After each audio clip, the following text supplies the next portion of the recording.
Hello.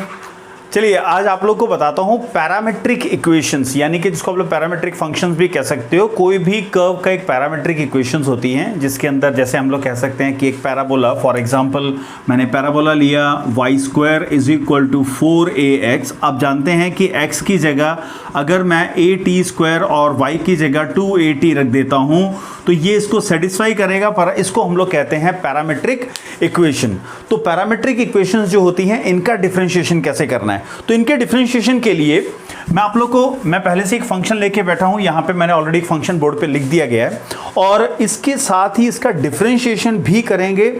अच्छी बात यह है कि पैरामेट्रिक इक्वेशन एक ऐसी इक्वेशन है जिसके सेकेंड ऑर्डर डेरिवेटिव जो हैं वो अधिकतर पूछे जाते हैं, ठीक है, क्योंकि इसके अंदर एक थोड़ा सा ट्विस्ट है जिसको हम लोग कहते हैं, जब हम लोग सेकंड ऑर्डर डेरिवेटिव कहते हैं तो 2 बार डिफरेंशिएशन करने की बात की जाती है। तो पहले हम लोग देखते हैं, तो यहां पे जो एक हमारे पास चेन रूल थी, मैं चेन रूल को बता दूं कि हमारे पास है dy/dx, जिसको अगर मैं dy/dt लिख देता हूं और साथ में dt/dx कर देता हूं तो इसे कहते हैं चेन रूल। तो चेन रूल का ही इसको रेसिप्रोकल फॉर्म में कन्वर्ट कर दूं तो ये लिखा जा सकता है dy/dt whole divided bye dx/dt। यानी मैंने इस टर्म को क्या लिखना है, 1/dx/dt। तो ये चीज आप लोगों ने ध्यान में रखनी है कि हम लोगों ने इस टर्म को कुछ इस प्रकार भी लिखा जा सकता है जिससे हम लोग चेंज कर सकते हैं। तो ये वो टेक्निक है जहां से हम लोग पैरामेट्रिक इक्वेशंस का डिफरेंशिएशन निकाल सकते हैं। तो मैं सबसे पहले यहां मेरे पास x दे रखा है, तो मैं x का differentiation with respect to t कर रहा हूं। तो मेरे पास क्या आएगा, a छोड़ दीजिए, t का differentiation with respect to t होगा 1, है ना, और sin t का डिफरेंशिएशन होता है cos t। अब ये आ गया। अब यहां पे मैं y का भी डिफरेंशिएशन कर देता हूं विद रिस्पेक्ट टू t। ये क्या हो जाएगा, a 1 का डिफरेंशिएशन 0 और sin t का माइनस cos t का जो है डिफरेंशिएशन होता है माइनस sin t, तो ये हो जाएगा प्लस ऑफ sin t। अब आप यहां देखो तो मैं इसको सिंपल लिख देता हूं a sin t।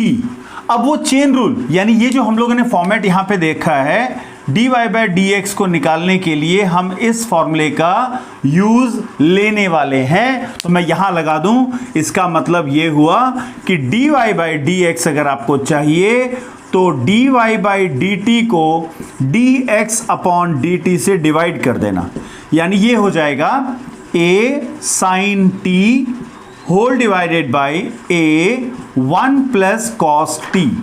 और क्योंकि हम लोगों ने ट्रिग्नोमेट्री पढ़ रखी है तो ट्रिग्नोमेट्री के फॉर्मूले के हिसाब से बता दूं, ये हो जाएगा a 2 sin t/2 cos t/2 whole divided by, ये हो जाएगा ये a से ये तो कैंसिल हो रहा है इसलिए मैं यहां हटा देता हूं इसको। यहां ये क्या बन गया, ये भी एक फॉर्मूला है। ये फॉर्मूला किसका होता है, 2 cos स्क्वायर t/2, ठीक है। ये 2 भी कैंसिल, एक cos पावर कैंसिल कर देता हूं तो मेरे पास ये जो सिंपलेस्ट फॉर्म में क्या बना, tan t/2। तो ये है first order derivative. Parametric equations का जो हम लोग फर्स्ट ऑर्डर डेरिवेटिव करते हैं वो ये है।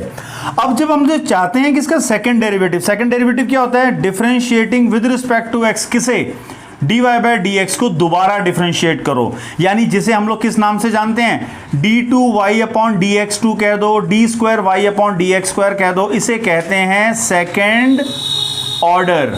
अब सेकंड ऑर्डर डेरिवेटिव निकालना है तो हमें with respect to x differentiate करना होगा dy/dx को। पर dy/dx किसका है, t का फंक्शन है। ये देख लो, हमें dy/dx क्या मिला, t का फंक्शन, तो t को थोड़ी देर के लिए x मानना है। इंपॉर्टेंट चीज अब आपको बता रहा हूं, जब मैं इसका डिफरेंशिएशन करूंगा, ये देखो differentiating with respect to x क्या, tan t/2। तो जनाब जब इसका डिफरेंशिएशन करूंगा तो पहले मैं करने वाला हूं tan का, वो हो जाएगा sec² t/2, फिर t/2 का 1/2।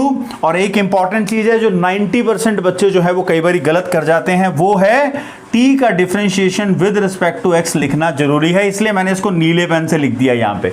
ये आप लोगों ने ध्यान देना है। इसका मतलब मेरा ये जो आंसर आएगा वो हो जाएगा sec² t/2 1/2 तो आ रहा है। ये dt/dx कहां से मिलेगा, ये रहा dx/dt, इसका रेसिप्रोकल लिख देते हैं, यानी अपॉन में आ जाएगा, क्योंकि मैं इसको क्या लिख सकता हूं, ये हो जाएगा 1/dx/dt, ठीक है। तो इस टर्म को मैं यहां लगा देता हूं, तो मेरा आंसर जो है वो बनना चाहिए 1/2 sec² t/2 और dx बाई dt यहां दे रखा है a1 प्लस कॉस टी। अब आप चाहो तो cos t का जैसे हमने 1 प्लस कॉस टी यहां लिखा था ना, मैं वहां पे भी लिख देता हूं।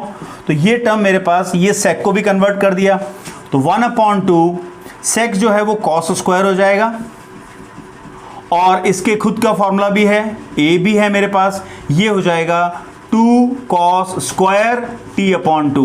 तो मैं इसके आंसर को क्लब करके पूरा लिख देता हूं। तो इसका मतलब यहां से मेरा जो आंसर बनेगा वो हो जाएगा कि d² y D x square क्या आने वाला है, 4 हो चुका है, 1/4a, और ये बन गया cos पावर 4 t/2। तो ये है इसका सेकंड ऑर्डर डेरिवेटिव। ध्यान रखना ये स्टेप जिसके ऊपर मैंने अभी स्टार लगाया है, ये वो वाला स्टेप है जो ज़्यादातर बच्चे स्किप कर जाते हैं, जिसके कारण नंबर कटते हैं।